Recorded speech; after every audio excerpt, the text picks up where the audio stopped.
Hello again, YouTube. Is me, John Avenger, once again, and welcome back to another review, my second of the night. There's one more of the letter Y. Since I'm almost done, I might as well get it over with. This is a 1971 Western that was a pilot for a TV show, and it is called Yuma.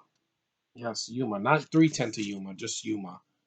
Basically, I saw this movie a long time ago, and I was like, yeah, well, it's got the letter Y. I might as well review it. This is the plot.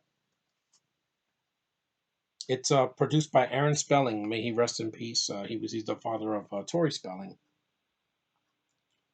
Dave Harmon, Clint Walker, a former lieutenant in the U.S. Army, is sent to Yuma as the new United States Marshal. His wife was raped and son killed, but they don't show it. And the only description of the criminals responsible was that they were wearing Army uniforms. He served in several locations as a U.S. Marshal, and all were near an Army post. Yuma is a city with an Army post commanded by Major Lucas Peter Mark Richmond and an Indian reservation nearby. And that's basically the plot in a nutshell. He comes for revenge. It's basically like John Wick. And the film's decent. It's a little bit slow, but it's only 73 minutes long, so you're not going to get too much. Clint Walker did a good job as a lead role. He's no Clint Eastwood, but he did a good job.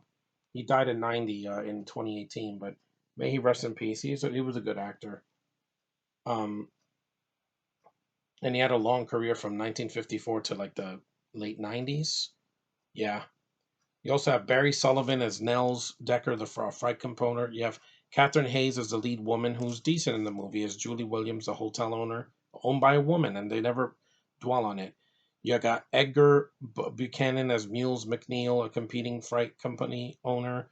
Morgan Woodward as Arch King, a cattleman. John Kerr as Captain White. Peter Mark Richmond as Major Lucas. Bing Russell as Roll King, and Robert Phillips as Sanders. And you also have Miguel Alejandro as Andres, a Mexican orphan boy. Well, yeah, he's the orphan kid in the movie who's tries to steal stuff, but like he doesn't get away with it.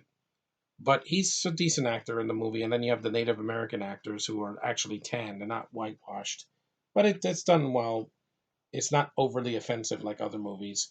And like I said, it's a simple plot. You've seen this in half a dozen other westerns before, but it's very short. It's fast paced. It's not too long. There's some fight scenes, some decent action. It's shot well for a TV movie, and the pacing is not that bad. Because if this was 2 hours, it would be too long. But at 73 minutes, it goes by real quick, or 74 minutes. Excuse me. It was directed by Ted Post. I mean, I think he's done some other westerns and TV shows.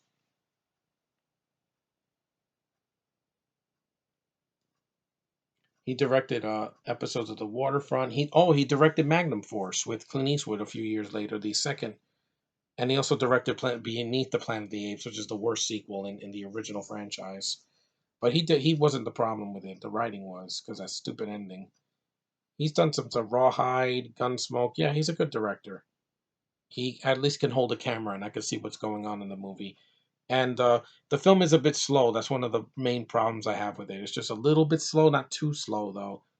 It's not like the pacing of a snail, and it's not as long as a Tarantino movie like Hateful Eight or Django Unchained. Those are good, but they're way too long, way too long.